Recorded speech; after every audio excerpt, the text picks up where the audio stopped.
Hi, this is Sandy Doctor. I have a garden. Today let's talk about hang pollinations.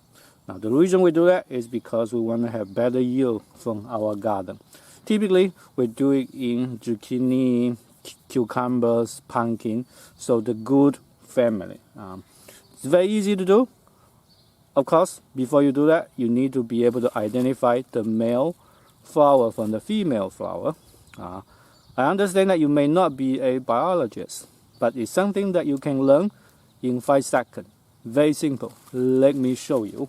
So, this is a female flower. This is a male one. Do you see the difference out here?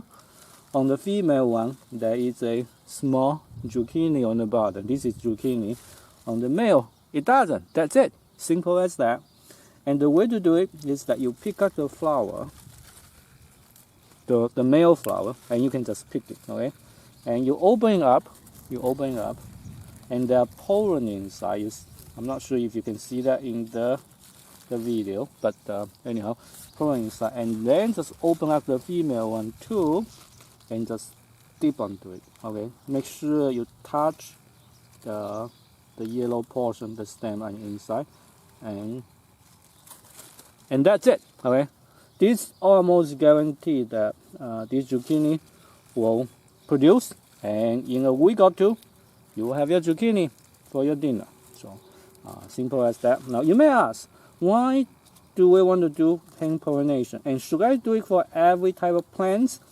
And another one is, do all the male flower look the same? Or the female flower look the same? Now let's say this. Not every type of plant need hang pollination. Many plants will do pollination themselves. For example, garden pea. There's no reason to do that. They will do it themselves. Some plants, though, in fact, they are going to have so many fruit, baby fruit, that you want to reduce the efficiency of pollination, not increase. And of course, in that case, you don't want to do hang pollination. And that includes many fruit trees, okay? Cherry, peach, etc. They usually produce so many that you need to thin them, actually.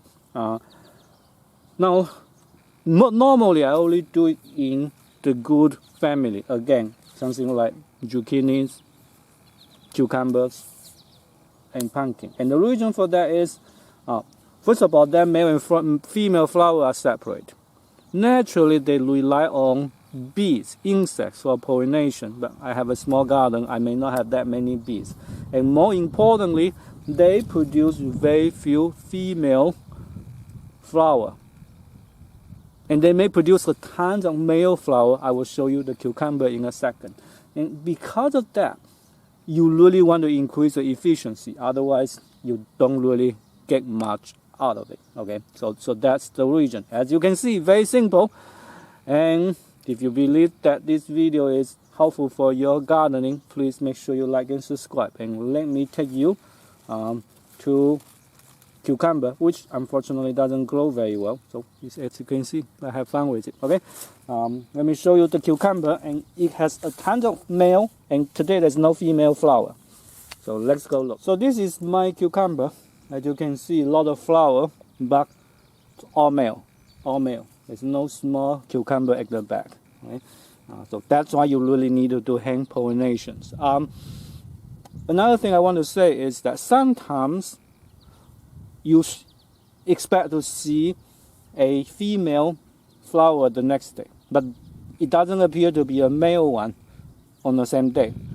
However, today there is a male one. In that case, pick the male one, for example, these ones, and store it in the refrigerator. You can use it tomorrow for hang pollination.